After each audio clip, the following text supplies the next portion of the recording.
Hello everyone, welcome back to video lectures of electrical distribution systems. In the previous lecture, we have discussed what are the main uh, configuration methods of electrical distribution system and what are the main factors that will be uh, considering with respect to the distribution system planning. So like electrical characteristics, mechanical characteristics, the load forecasting, the cost of the utilities, equipment, and how the database of planning system has to be maintained, and distribution system, uh, uh, what should be the location of a substation, and if it is an existing system, what are the points or what are the factors you need to consider or taken into account in order to expand the existing substation systems, etc. So in this lecture, we will see, so what is load modeling and their characteristics. There are different some factor conditions we need to define with respect to this load modeling, like coincidence factor, contribution factor, and loss factor. So going for the basic definitions, the demand, as its name indicates, demand, the power demand or load demand. The demand of an installation or system is the load at the receiving end terminals averaged over a specified interval of time. So this interval of time may be, and the load may be given in kilowatts, kilo VARs, and kilovolt amperes, etc. And demand interval, as I mentioned, it is the period over which the load is average. The delta T period may be about 15 minutes or 30 minutes or 1 hour or more. Of course, there may be some situations where this period or interval can be considered 15 and 13 minutes demands also. Next, maximum demand. So the maximum demand is defined as an installation or system is the greatest of all demands which have occurred during a specific period of time. So let us say sometimes if you consider a day-wise uh,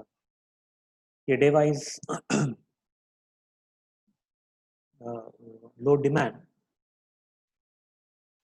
So the maximum demand, let us consider a simple example. If we consider a day-wise demand consideration by a consumer, let us say domestic consumer, from morning 6 o'clock to evening 6 o'clock, and again from 6 p.m. in the evening to morning 6 o'clock.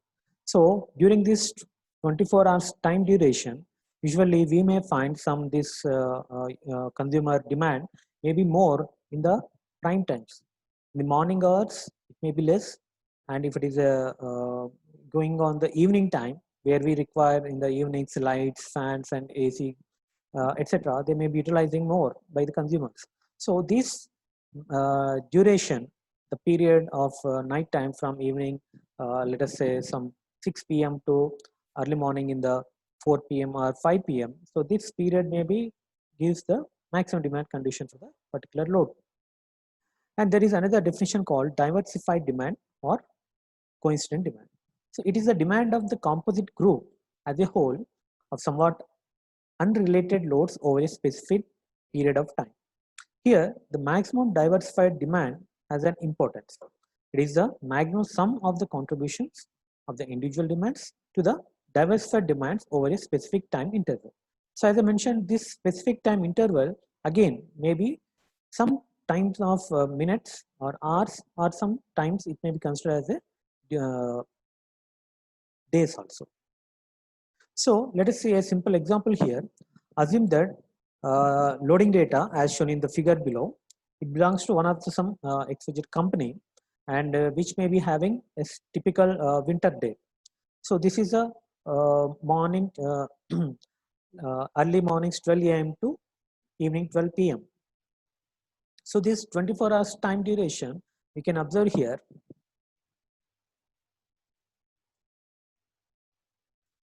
So we can see during night hours from this time to this time, So up to morning 7 o'clock. So let us say, see, up to 6 o'clock here, the load demand is very less, just about 0.1 with respect to the peak value. And once after from morning 7 to afternoon 12 o'clock or around 2 o'clock, the load variation has been changed. So during this period from morning 6 o'clock to afternoon 2 p.m., the maximum demand is only 0.5 per unit only.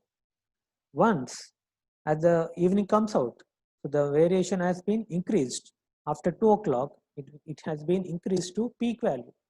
Around 6 p.m., as I mentioned, around evening 6 p.m., it been increased to maximum value, about 1 per unit. So, and again, it may be reduced to minimum and it is reduced to 0 at 12 p.m. So, what I mean to say is the duration here you can see the maximum duration for the peak load between from this point to this point. So this is called delta T and which may be about 1 hour.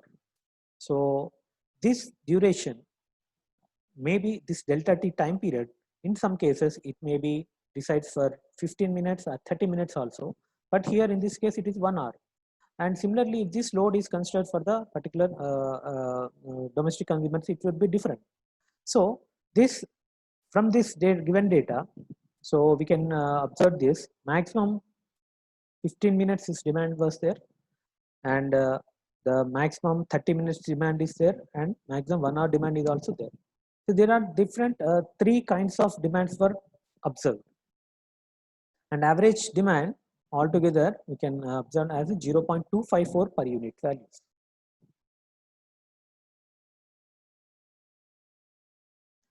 So a simple load duration curve we can observe here from this configuration. See this 1.0 per unit values to the minimum value. So as the load peak value as changes with respect per unit values, it's been changing from high value to the minimum value. So the daily load curve, for example, here it is a as I mentioned, the load may be changes from morning 12 a.m. to 12 p.m. So this load duration curve, the load in kilowatt has been representing here, and if we observe here, the maximum peak load is this period about 1800 kilowatts during a 4 to 5 hours time, and this duration is about 1 hour only. Okay, so and after this it has been reducing. So what are the different types of loads we are observing here is we can see in the evening time. So we can see on the streets, the street lighting is available, which increases the loading on the system. And the morning hours, if you see, it is a residential loads, and where you can see the peak load is about 1000, and that is also in between 6 to 8 times. And the commercial load, you can see it is maximum in the duration of afternoon times because they work more on daytime. So usually the commercial load is having more demand on the morning hours, afternoon hours. So residential loads having more demand in the nights, and street lighting load is also having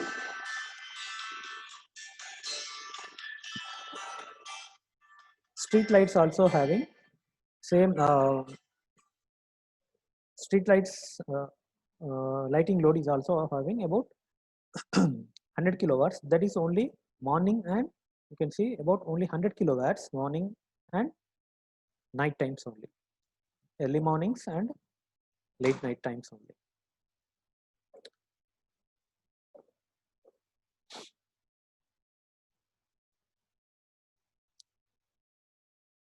So I stop this session here now. We'll continue the next session. Thank you for watching the video.